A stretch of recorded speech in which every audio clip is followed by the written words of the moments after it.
Graça e paz, irmãos. Uma ótima noite a todos. Irmãos, vamos, sem demora, abrir as nossas Bíblias na primeira carta de Coríntios, de Paulo aos Coríntios, nossos irmãos que se reuniam como igreja, assim como nós estamos aqui reunidos hoje. Eles se reuniam há tanto tempo atrás, tiveram a instrução da parte de Deus, que até hoje é viva e eficaz para nós, Igreja Presbiteriana Central, tanto tempo depois. Então vamos a essa leitura. Nós chegamos ao capítulo 10, eu vou ler a partir do verso 14 até o verso 22 da palavra do Senhor, que diz assim: Portanto, meus amados, fugi da idolatria. Falo como a criteriosos. Julgai vós mesmos o que digo. Porventura, o cálice da bênção que abençoamos não é a comunhão do sangue de Cristo? O pão que partimos não é a comunhão do corpo de Cristo? Porque nós, embora muitos, somos unicamente um pão, um só corpo. Porque todos participamos do único pão. Considerai o Israel, segundo a carne. Não é certo que aqueles que se alimentam dos sacrifícios são participantes do altar? Que digo, pois? Que o sacrificado ao ídolo é alguma coisa? Ou que o próprio ídolo tem algum valor? Antes digo que as coisas que eles sacrificam é a demônios que as sacrificam, e não a Deus. E eu não quero que vos torneis associados aos demônios. Não podeis beber o cálice do Senhor e o cálice dos demônios. Não podeis ser participantes da mesa do Senhor e da mesa dos demônios. Ou provocaremos zelos no Senhor? Somos acaso mais fortes do que Ele? Até aqui, a leitura da palavra. Vamos ao nosso Deus em oração. Santíssimo Deus, nós somos o Teu povo e estamos reunidos em Teu nome. O Senhor, ó Pai, em toda a história do Seu povo, nos chamou a nos reunirmos, nos ajuntarmos em comunhão para Te adorar, para reconhecermos publicamente que o Senhor é Deus, Deus verdadeiro, Criador, poderoso, que nos resgatou da condenação eterna, nos salvou enviando-nos Teu Filho, para que nós vivêssemos aqui, nesta vida, com este corpo, mas na plena e absoluta certeza de que nem mesmo a morte pode nos separar de Ti. Que este corpo, que pode sim experimentar a morte, será completamente restaurado, como nós respondemos hoje. Meu Pai, essa fé, essa convicção, esse chamado que o Senhor tem a nós, é confirmado em cada momento desse culto.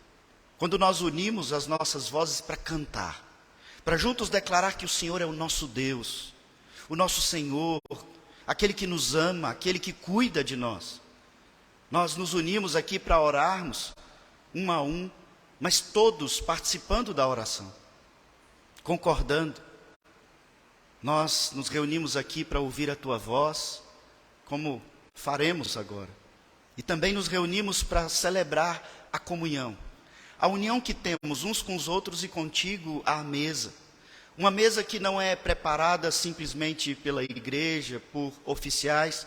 É uma mesa onde o anfitrião é o Senhor. Nós somos convidados a participar do pão, do cálice, vivenciando, experimentando a realidade da nossa união.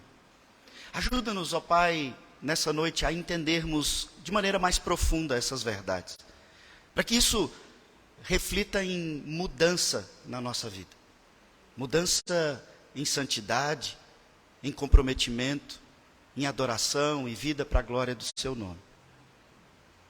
Abençoa-nos, ó Pai, fala conosco, é o que nós te pedimos em nome de Jesus. Amém. Irmãos, se eu disser a vocês aqui, vocês olham para mim, eu estou aqui de terno, e eu simplesmente digo, olha, eu quero contar para vocês que eu prefiro mangas pequenas do que as mangas compridas. Talvez você pensou algo, mas será que todo mundo entendeu o que eu quis dizer?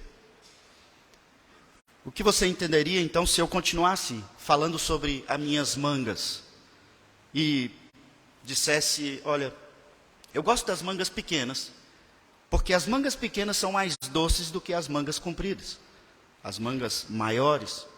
E que eu gosto muito de apreciar mangas pequenas embaixo da árvore própria de mangas. Talvez você tenha entendido algo no começo e depois você mudou seu entendimento. Por causa do contexto, da circunstância, de outras informações daquilo que eu disse. A nossa língua traz uma série de oportunidades de pensarmos sobre contexto e circunstância. Exatamente por causa dessas palavras que nós temos no português, que podem significar o comprimento de uma roupa ou uma fruta. Veja, se eu disser que eu prefiro, eu gosto também de laranja. Você que ouve isso, se não souber o contexto do que eu estou falando, pode pensar, será que é a cor ou será que é a fruta laranja? Ou como saber quando eu uso a palavra são? Se eu estou me referindo a alguém que estava doente e agora está são? Se eu falo de uma figura religiosa como São João, São Paulo, São Pedro? Ou se eu estou apenas explicando ou falando sobre o verbo ser. Se eu digo para você que eu estou num concerto e falo isso ao telefone, será que eu estou na oficina do Elias ou será que eu estou no teatro? Percebe que a palavra muitas vezes precisa estar dentro de um contexto para que você entenda o que eu estou querendo dizer. O que vai definir o uso correto dessas palavras que eu mencionei, e existem outras, e os significados dessas palavras, é o contexto em que elas são usadas, são ditas. E eu comecei a levar-nos a pensar sobre contexto e circunstâncias, porque nós temos caminhado aqui na instrução bíblica do apóstolo Paulo, de Deus, na instrumentalidade do apóstolo Paulo, sobre uma série de perguntas que foram feitas a ele. Perguntas da igreja ao apóstolo, que, inspirado por Deus, é comissionado a instruir a igreja. Os apóstolos, eles são comissionados, e por isso eles são únicos, eles foram únicos na história, eles foram comissionados, convocados, vocacionados por Deus, para escrever a palavra de Deus naquilo que ainda era necessário para a igreja, para que nós pudéssemos e soubéssemos como viver de acordo com a vontade de Deus, uma vez que Cristo, o Messias, que foi anunciado em toda a história e narrativa do Antigo Testamento, ele veio. E agora ele comissiona estes homens para que estes homens, olhando para as Escrituras do Antigo Testamento, deem a interpretação correta, escrevendo o Novo Testamento e instruindo a igreja sobre detalhes, pormenores da vida agora em Cristo Jesus. Cristo veio, Cristo entregou o seu corpo e quando ele pregava, muitas pessoas não entendiam o que ele queria dizer, quando, por exemplo, no Evangelho de João, ele diz, vocês querem pão? Eu sou o pão da vida, o pão que desceu do céu. Lembram-se do pão que caía do céu aos vossos pais? Pois então agora entendam, eu sou o pão que cai do céu, que veio do céu. E essas coisas às vezes ficavam confusas. Jesus está falando de um alimento, Jesus está falando do maná, Jesus está falando da sua carne. Será que temos que nos tornar canibais, comer o corpo de Cristo? Percebe que depende do contexto, depende da aplicação, e o apóstolo então começa a explicar de maneira riquíssima para a igreja sobre contexto e circunstância. Porque muitas vezes igrejas que preferem por facilidade estabelecer uma série de regras, muitas vezes nós chamamos de usos e costumes, do que o crente pode fazer ou não pode. E talvez parece, de fato, ser muito mais fácil. Eu te dou uma lista de 50, 100 200 itens de coisas que você não pode fazer. E talvez eu te dê uma lista com mais 200, 300 itens de coisas que você pode fazer. Não são pecaminosas. Isso parece ser um pouco mais fácil, mas Deus, em sua palavra e sabedoria, Ele nos chama a entender que Ele não estabeleceu, nem no Antigo Testamento, regras simples do pode e não pode. Desde os 10 mandamentos e toda a lei, Ele nos chama à reflexão do sentido da lei. Então, quando Ele diz que você não deve matar, por exemplo, não basta só não matar. É necessário que você seja um árduo defensor da vida. Você não pode ignorar alguém, independente do seu vínculo com a pessoa ou não. Você não pode ignorar que alguém está correndo risco de vida e você bater de ombros e dizer, não tenho nada a ver com isso. Você acabou de quebrar o mandamento de não matar. Porque não matar não é só você ser o agente do assassinato. É você ser um árduo defensor da vida. Percebe que não era uma simples lista de pode e não pode? A essência da lei, o propósito da lei, o sentido da lei, isso depende do contexto e circunstância. Há situações em que eu ajudar alguém a atravessar uma pista, eu estarei cumprindo o mandamento de defender a vida, ou seja, não estarei quebrando o mandamento de matar. Se houver um contexto de aborto, eu posso me tornar um árduo defensor da vida. Se for a vida de alguém da nossa igreja, de um filho, da esposa, depende do contexto e circunstância, e Deus nos chama a entender a essência da palavra dele, para que nós entendamos o que o texto diz. E o apóstolo Paulo tem conduzido as respostas exatamente nesse sentido. Veja que as pessoas perguntavam para ele sobre coisas de maneira um pouco mais objetiva, e ele então se colocava como exemplo e trazia uma série de ilustrações mostrando a essência, dizendo, irmãos, vocês têm o Espírito Santo, e eu preciso instruir vocês sobre os princípios. O Espírito Santo, na consciência de vocês, é que vai conduzi-los a agir de maneira correta diante das dificuldades e dúvidas. E é assim que ele tem explicado aqui sobre a simples pergunta que alguém fez para o apóstolo, perguntando, olha, na igreja nós temos judeus convertidos e gentios. E há contexto de judeus que não comem carne de porco, não comem uma série de alimentos, só compram no mercado alimentos considerados autorizados pela lei. Mas há os gentios que foram convertidos, que comiam de tudo, e agora eles fazem parte da igreja. E agora? E se alguém me chama para comer uma comida sacrificada a ídolo? E eu já falei nos últimos 2 sermões sobre isso, vocês já estão bem inteirados, se aqui estiveram. E ele continua explicando, e nesse momento aqui do capítulo 10, a partir do verso 14, ele diz, olha irmãos, eu quero que vocês entendam o princípio, a essência. A essência do que envolve comer uma comida sacrificada a um ídolo. E qual é o princípio, qual é a essência, qual é a sua preocupação? A idolatria. Porque se há uma carne, ou um alimento qualquer que seja, que foi dedicado a um ídolo, ele já explicou de diversas maneiras. O ídolo, uma imagem feita de madeira, de cimento, de gesso, não é nada, é um objeto. Ele não tem vida, ele não tem espírito. Por isso as escrituras dizem, o único Deus vivo é o Deus verdadeiro. As imagens criadas por homens não têm espírito, são imagens, são representações. O homem tem domínio sobre a madeira quando ele manuseia e faz a imagem que ele quer, ou seja, de gesso, de cimento.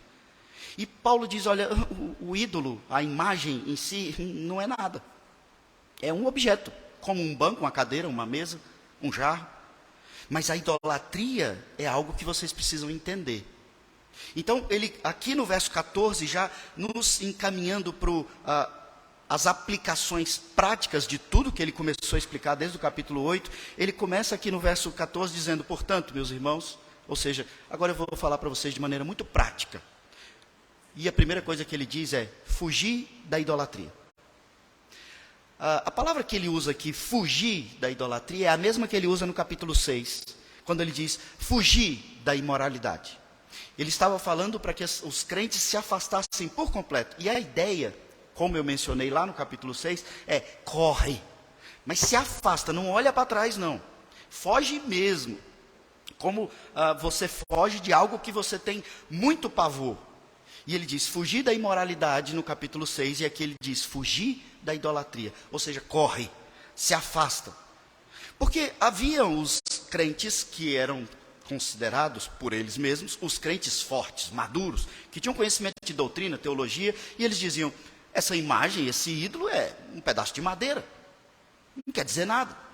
Então se alguém se ajoelha na frente dele e adora, eu vou ajoelhar também, eu vou zombar. Aquilo é só um pedaço de madeira. E Paulo diz, olha, cuidado, de fato é só um pedaço de madeira. Mas será que você não estaria sendo um partícipe de idolatria? E ele no verso 15, ele nos chama a agir com a consciência. Veja que eu gosto de frisar bastante isso por causa da doutrina da nossa igreja. Ele não dá uma lista do pode e não pode. Ele diz, irmãos, usem a consciência de vocês, a inteligência de vocês. Deus tem chamado vocês a uma fé racional. Veja como ele diz, verso 15, falo como a criteriosos, julgai vós mesmos, ou seja, discirna, entenda, para pensar, reflete. O que eu devo fazer? E eu costumo dizer, como pastor de vocês aqui, em várias circunstâncias, que é importante que nós todos entendamos os princípios da Bíblia, de uma maneira muito mais profunda do que entender a regra, a discussão do que é pecado, do que não é. Entenda o princípio, porque haverá contexto e circunstâncias em que algo que não é pecado pode se tornar pecado. Certa vez um jovem me perguntou sobre tatuagem. Pastor, me mostra o texto onde a tatuagem é proibida. E eu disse, não tem. Mas pode ser que seja pecado. Como assim? Se não tem um texto? E a primeira coisa que eu disse foi, os seus pais concordam? E ele disse, não. Eu disse, então, é pecado. Ele, como? Se não tem um texto bíblico? Eu disse, por causa do 5º mandamento. O princípio é honra teu pai e tua mãe. Obedece. Porque Deus te deu esses pais. Deus escolheu o lar. E se os seus pais, que estão sobre você, na responsabilidade, não concordam com algo, enquanto você está debaixo dessa responsabilidade, você deve honrá-los, obedecê-los. Obediência está estritamente ligada à honra. Quando você desobedece, você desonra. E então, se você quebra o 5º mandamento, você acabou de quebrar uma regra, independente da tatuagem estar ou não na Bíblia como um pecado. Percebe que algo que pode não ser pecado se torna pecaminoso? Depende do contexto e da circunstância. E o apóstolo Paulo explica sobre o contexto e as circunstâncias em que algumas coisas que não são pecaminosas podem se tornar pecaminosas. E aqui ele, providencialmente, hoje, que celebraremos a ceia, ele faz uma belíssima explicação teológica sobre a ceia. Mas quando ele está falando da ceia do Senhor, ele está falando no contexto de você ir comer carne sacrificada a um ídolo, lá na cerimônia religiosa do templo pagão. Você participa da cerimônia com eles. E ele diz, a carne não tem espírito, a carne que você vai se alimentar, ela não tem poder. Você tem o Espírito Santo. Então não tem problema. O ídolo é um pedaço de madeira, de cimento. Então também não tem poder. Mas você ir lá participar da cerimônia religiosa deles, vocês precisam entender que isso pode vir a se tornar um grande pecado. Porque é uma cerimônia idólatra. Veja como ele diz no verso 16. Porventura o cálice da bênção que abençoamos não é a comunhão do sangue de Cristo? Aqui ele está nos explicando algo muito importante sobre a ceia do Senhor. O cálice da bênção, ou seja, esse cálice de vinho da ceia instituída por Cristo e repetida pelos apóstolos, pela igreja em toda a história e até hoje, que encontra suas raízes lá na Páscoa do Antigo Testamento, mas com a vinda de Cristo se torna a ceia, porque o sangue de Cristo foi derramado para nos lavar de toda e qualquer impureza, pecado, injustiça. O corpo de Cristo foi morto, para que nós tivéssemos então nele, na união com ele, e uns com os outros a plena convicção daquilo que nós respondemos ali no catecismo. De que eu tenho absoluta certeza de que se o corpo dele foi ressurreto, o meu também será. Ou seja, eu não vou ficar apodrecendo debaixo da terra. Eu também não vou virar um anjinho flutuante no céu. Eu vou ter esse corpo restaurado, refeito, porque o dele foi refeito. E se você bem lembra, Cristo, depois da ressurreição, ele come. Ele come com os apóstolos ali na beira da água. Depois ele simplesmente come com eles em outros lugares. E você diz, então ele é um espírito e eu vou ser um espírito também. Não, ele tem corpo, ele tem fome. E você diz, mas como que ele entra numa sala fechada como ele entrou? Não sei. Mas ele tem um corpo real, que se alimenta de alimento real, junto com os discípulos. E Tomé está em dúvida sobre isso. Ele diz, pode tocar. Eu não sou uma imagem, um holograma. Você vai me sentir, eu sou real. Esse é meu corpo ressurreto. Nós não temos ainda a capacidade de entender plenamente essas coisas, mas é assim que será o nosso corpo. A gente vai poder comer, ainda que talvez não tenhamos necessidade. Mas a gente vai ter esse corpo restaurado. E ele diz, olha, o cálice da bênção, ou seja, o cálice da ceia do Senhor, que nós oramos e abençoamos, consagramos, como a gente faz aqui. Ele não é a comunhão do sangue de Cristo. O apóstolo Paulo está dizendo, olha, quando você participa do cálice da ceia, você não está professando naquela cerimônia, vivenciando ali que você está unido um com o outro aqui na igreja por causa do sangue de Cristo? Vamos entender de maneira melhor. Quando você tem um irmão de sangue, nasceu do mesmo ventre, você tem uma ligação sanguínea, certo? Você está ligado àquela pessoa, porque você tem uma ligação de sangue. A nossa ligação como irmãos da igreja, ela não é da mesma forma. Nós estamos ligados sanguineamente, mas não no corpo como nós conhecemos, porque saímos do mesmo ventre. Nós estamos unidos no sangue de Cristo, porque o sangue dele foi derramado e quem toma parte desse sangue se torna ligado, irmão, consanguíneo, pela fé. Então, quando você participa da ceia, você está professando exatamente isso. Olha, eu sou unido a você. Estou eternamente ligado a você, porque Cristo nos fez um só corpo. E então o apóstolo continua dizendo agora desse corpo, falando do pão. O pão que partimos não é a comunhão do corpo de Cristo. E aqui cabe a mesma explicação sobre o sacrifício de Cristo, o pão que ele mesmo disse que era, o seu corpo que foi ferido, experimentou de maneira real a morte, ele realmente morreu. E Cristo diz, olha, quem não tem parte no meu corpo, não tem parte comigo, não vai para o céu. Você precisa comer desse pão espiritual. E o apóstolo diz, o pão que a gente come, como igreja, reunidos em nome do Senhor, não é a evidência dessa unidade, dessa comunhão que nós temos? Somos o corpo de Cristo? E aqui eu quero abrir um parêntese bem importante de algo que aconteceu com a nossa igreja durante a pandemia. Quando nós, por força da lei, fomos obrigados a fechar o templo, não podíamos fazer o culto aqui, por causa da pandemia, em 2020. Então, algumas igrejas começaram a fazer o que eles chamaram de Santa Ceia virtual. Você pega lá o seu cálice, o pastor pega e tem uma câmera, e filma, e ele diz, pega aí um pouco de suco na sua casa, pega um pedaço de pão, e agora nós vamos fazer a Santa Ceia, cada um no seu lar.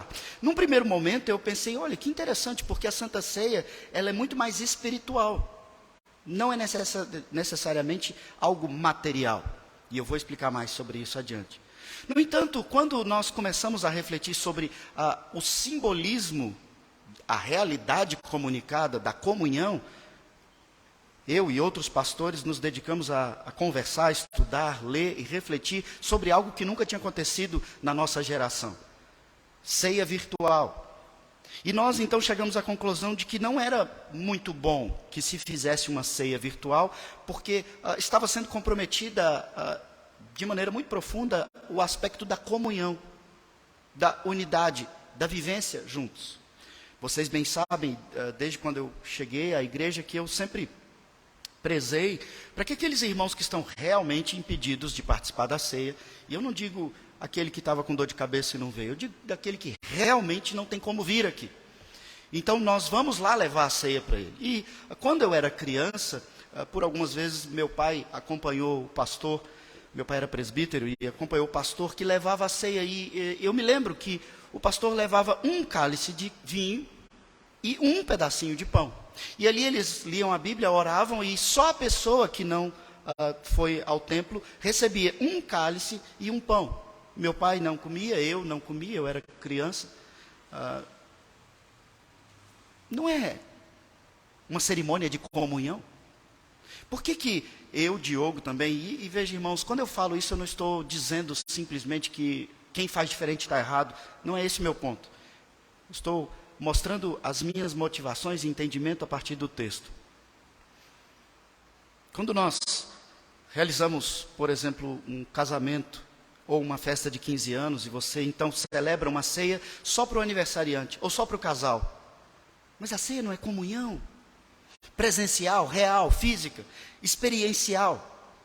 Como que só o casal recebe o cálice da comunhão? E os outros estão todos excluídos? Sim, porque quando alguém não dá evidência de arrependimento e ele passa por um processo de disciplina, ele é afastado da comunhão. Então quem não participa está disciplinado? É isso numa cerimônia de casamento, numa festa de 15 anos?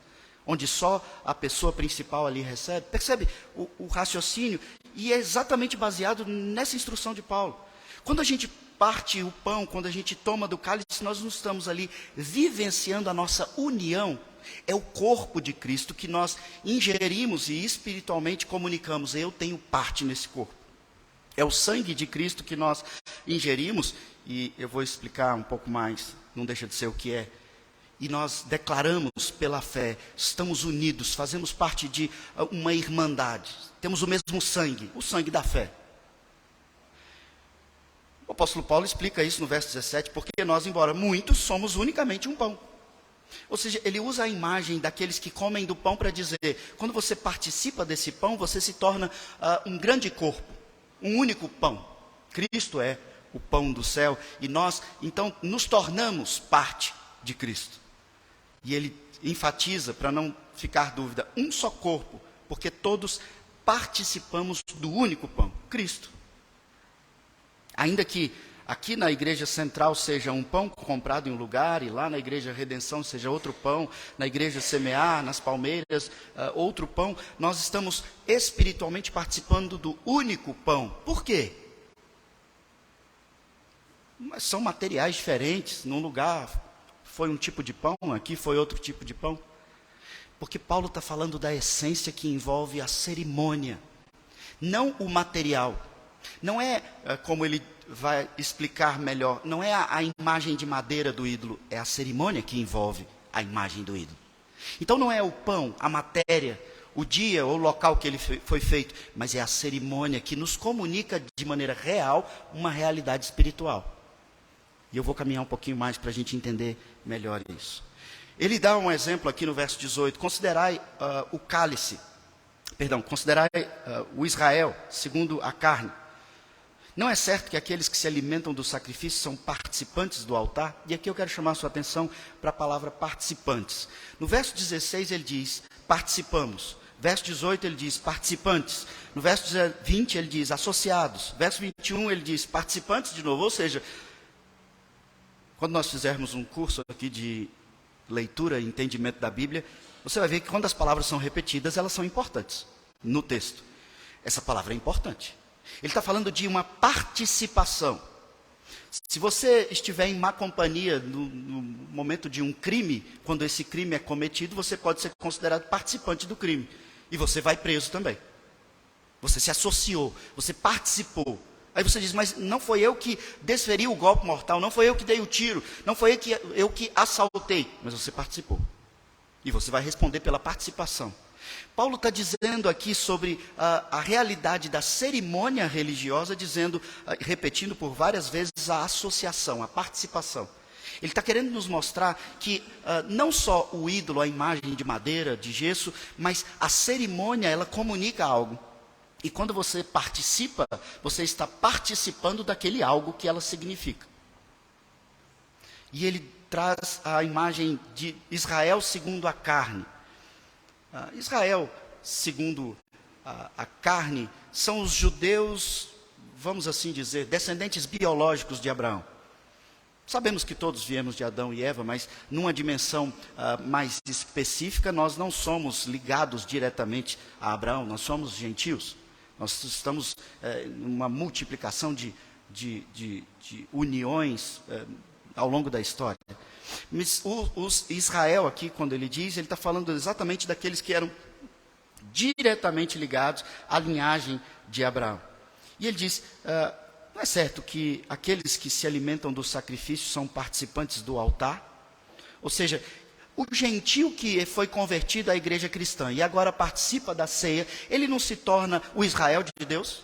Ele não é também chamado de filho de Abraão? Nós até cantamos isso, especialmente entre as crianças, sobre o nosso pai Abraão, que tem muitos filhos, e nós somos um desses filhos. Por que nós somos um desses filhos? Porque nós participamos da comunhão dos filhos de Abraão. A ceia, que nos torna um só povo, uma só família, ainda que eu não esteja na árvore de linha direta dos filhos de Abraão. Esse é o argumento dele. E aqui, irmãos, ele continua a nos explicar sobre a importância da cerimônia, do sacramento, daquilo que é feito religiosamente. A materialização ou a visualização de questões que são invisíveis, coisas que são invisíveis. Eu costumo dizer para os alunos de catecúmenos, e eu já falei isso aqui na igreja, sobre a aliança que eu uso no dedo. Essa aliança ela é um sinal visível de algo invisível, o meu amor pela minha esposa, o meu compromisso com a minha esposa. E quando eu tiro a aliança do dedo, eu não deixei de ser casado. Mas essa aliança mostra a todo mundo que eu tenho esse compromisso. Então é um sinal visível de algo invisível. O batismo é exatamente isso. O lavar dos pecados é um sinal visível de algo invisível. Como eu sei que alguém foi lavado, limpo dos seus pecados? É invisível, é espiritual. Então nós temos a água. Nós temos aqui a mesa do Senhor. E como que eu sei que eu estou unido a Cristo? Pelos elementos visíveis. Eu um dia professei a minha fé e disse, eu creio e defendo e confesso que Cristo é meu único e suficiente Salvador, porque Ele morreu por mim. Então agora eu participo do pão e do cálice. E esse é um sinal visível de que eu estou unido a Cristo. Eu estou comendo daquilo que representa visivelmente o corpo e o sangue dele. Ou seja, eu morri com Ele para o pecado. E eu ressuscitei com Ele para a vida eterna. São coisas invisíveis, mas que estão representadas de maneira visível. Apenas para enriquecimento doutrinário nosso, há muita discussão sobre o que acontece na ceia do Senhor. E a reforma trouxe muitas respostas, porque durante muito tempo defenderam que ali nos elementos havia algo que eles chamavam de transubstanciação. Para facilitar o entendimento, esse início da palavra transubstanciação, pense na palavra transformação. E a ideia que se defendia é que quando nós oramos por esses elementos, lá antes da reforma, esses elementos eles deixam de ser pão e vinho. E eles se tornam materialmente, realmente, corpo e sangue de Cristo. Os reformadores começaram a estudar a Bíblia e disseram, opa, peraí, não é bem assim. Cristo estabeleceu um memorial, um símbolo, algo visível da realidade invisível, e não é assim. Então, os luteranos começaram a defender a consubstanciação. E é algo um pouco confuso de entender, mas eles defendiam que, veja, o pão e o vinho, eles não deixam de ser o que são, mas de alguma maneira eles se tornam de fato o corpo e o sangue de Cristo. Então vem Zwinglio, Calvino e outros reformadores e começam a se aprofundar mais e conversar entre si, e discutir sobre essas realidades. A Assembleia de Westminster, que durou anos, os maiores teólogos da época, reunidos por anos, discutindo essas coisas, eles disseram, olha, nem transubstanciação e nem consubstanciação. Na verdade, o que nós realizamos aqui é uma cerimônia simbólico-espiritual. O pão, ele é um símbolo, o vinho é um símbolo, é apenas simbólico, não é sangue. Se fizermos ali uma análise em laboratório sobre aquilo, não vai ser sangue. E se fizermos uma análise do pão, ele não vai ser corpo de Cristo, é pão. Então é apenas um símbolo visível de algo invisível. Cristo não está aqui visivelmente com seu corpo, com seu sangue. Então nós simbolizamos. Mas eles disseram, não é mero símbolo. Há uma realidade espiritual que é comunicada com esses elementos. Ou seja, o símbolo ele significa de fato algo. Assim como eu dei o exemplo da aliança. Ainda que seja apenas um símbolo, ele faz com que eu lute para me manter fiel, para que eu lute para ter a minha família, a minha esposa da mesma maneira. E na ceia, aquele elemento simbólico, ele nos comunica uma realidade espiritual. Cristo nos alimenta verdadeiramente, espiritualmente. Você não vê isso. Mas às vezes a sua vida de fé está enfraquecida, você já não consegue orar como orava, você não consegue levar o seu compromisso com Deus tão a sério como levava, você não tem mais aquele amor ardente que você tinha no início da sua conversão. Mas então Cristo, pelo simbolismo desses elementos, ele traz esse fortalecimento espiritual para você, e você de repente começa a experimentar esse renovo espiritual. É real. Mas eles não deixaram de ser o que são. E é assim que a nossa doutrina presbiteriana entende. A ceia ela tem um simbolismo espiritual. Tem uma realidade, essa realidade é espiritual. E os elementos, eles não deixam de ser o que são. E eu sempre repito isso quando realizamos a ceia. É pão e vinho. Mas nós separamos eles do uso comum de alimento natural, quando você tem fome, para que Deus nos comunique a realidade espiritual, nos alimentando espiritualmente. Para saciar a nossa fome, a gente come em casa, come aqui depois do culto. Aqui não é de fome que nós estamos falando. Pois bem, o apóstolo Paulo explica com profundidade, e eu me alonguei um pouco exatamente porque vamos daqui a pouco participar da ceia, mas ele está falando tudo isso para mostrar para as pessoas da igreja, olha, cuidado quando alguém te convida para ir comer uma comida sacrificada a ídolo, ou seja, uma carne, lá no templo, no culto, na cerimônia, e, por assim dizer, no sacramento deles. Porque há uma realidade que está sendo vivenciada ali, e essa realidade ela é espiritual. Então, ainda que o ídolo seja um pedaço de madeira, e ainda que a carne não tenha maldição por si, você está participando de uma cerimônia que envolve uma realidade. Eu sempre digo para vocês que crente não precisa ter medo de possessão demoníaca. Mas quando eu digo isso, eu não quero comunicar de maneira nenhuma que os demônios não existem. Eles existem. Deus é que tem todo o poder de nos proteger de que eles simplesmente invadam o nosso ser. E isso só acontece com quem está ligado a Cristo. Mas a realidade espiritual demoníaca, ela existe. Existe sim. E a Bíblia nos mostra isso de maneira muito profunda. E eles estão por aí. Satanás é o líder. E ele tem um exército que age em seu serviço, em sua função. Portanto, quando Paulo diz isso, na continuidade aqui do texto, ele está dizendo, olha, o ídolo não é nada. O alimento também não comunica nada espiritual. Mas quando você participa de uma cerimônia de adoração, de sacrifício a um ídolo, entenda, os ídolos são criação dos homens. Tudo que está por trás de qualquer ídolo é o exército de Satanás. Porque só existe a força, o poder de Deus e a ação maligna de Satanás.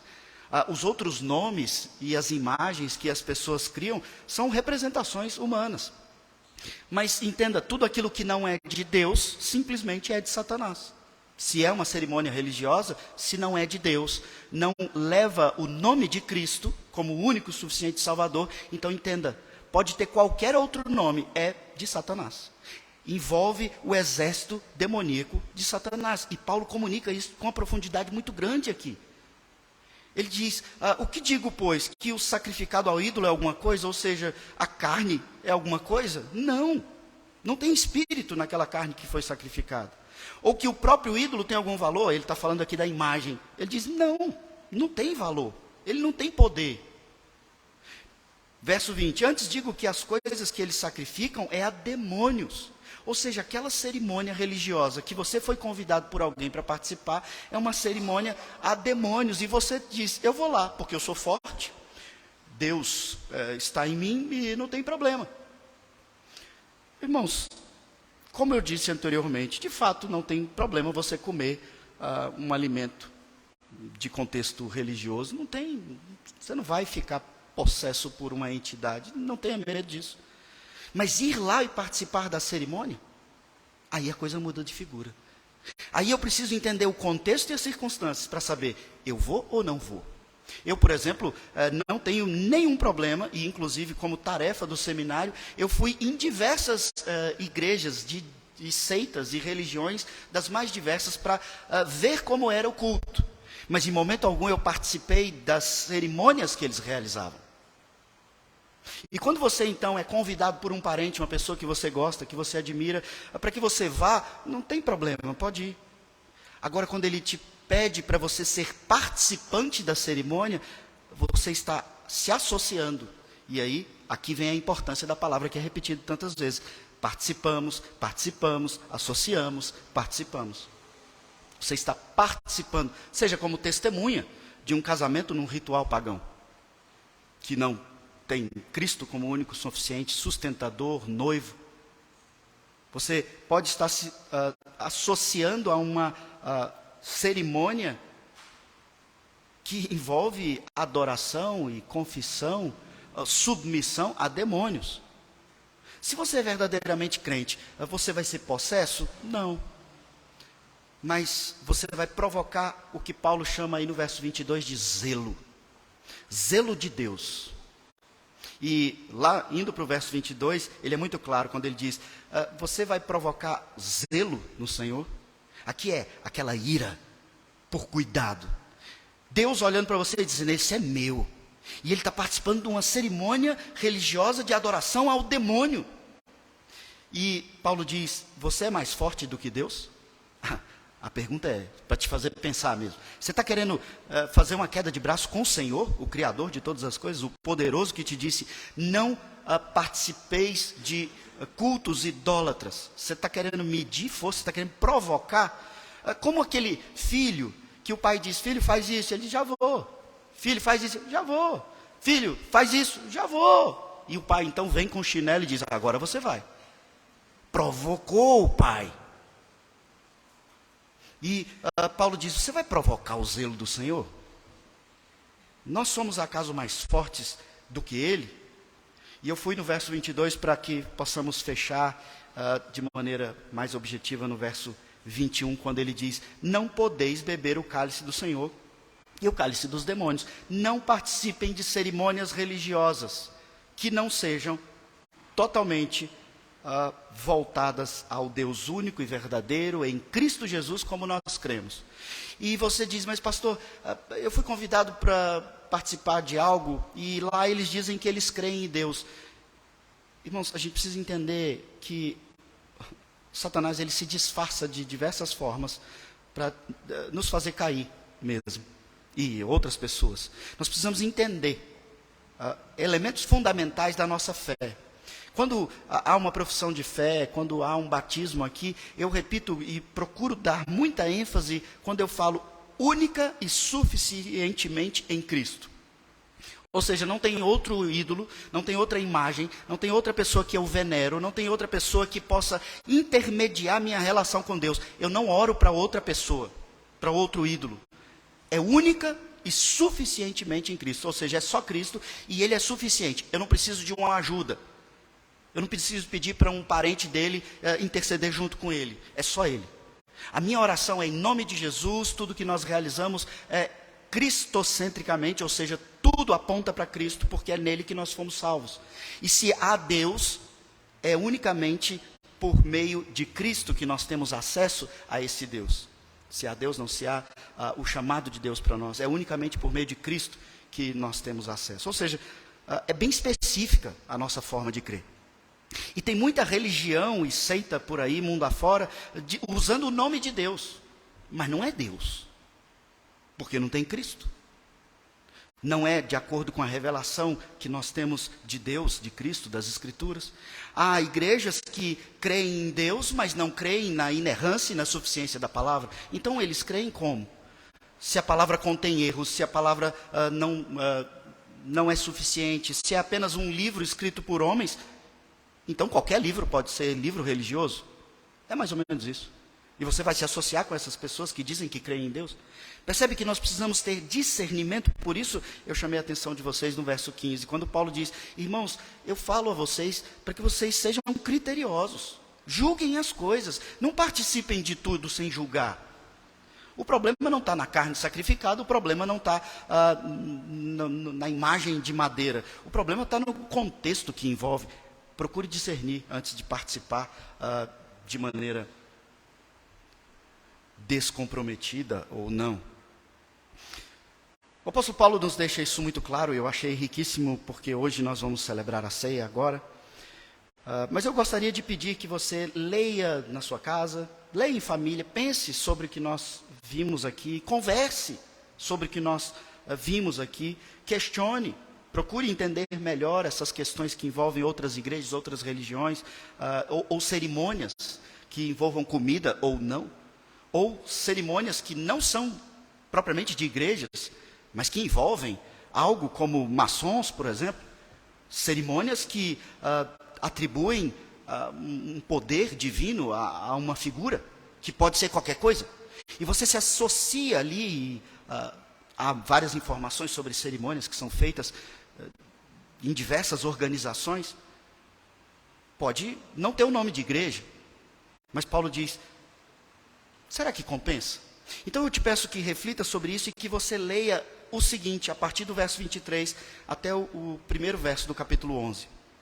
Nós veremos isso domingo que vem, com a bênção do Senhor, mas nós veremos aqui sobre algo que eu gostaria que você lesse antes. Porque no próximo texto, o apóstolo Paulo, de maneira muito objetiva, ele estabelece um padrão para você decidir sobre todas as coisas na sua vida.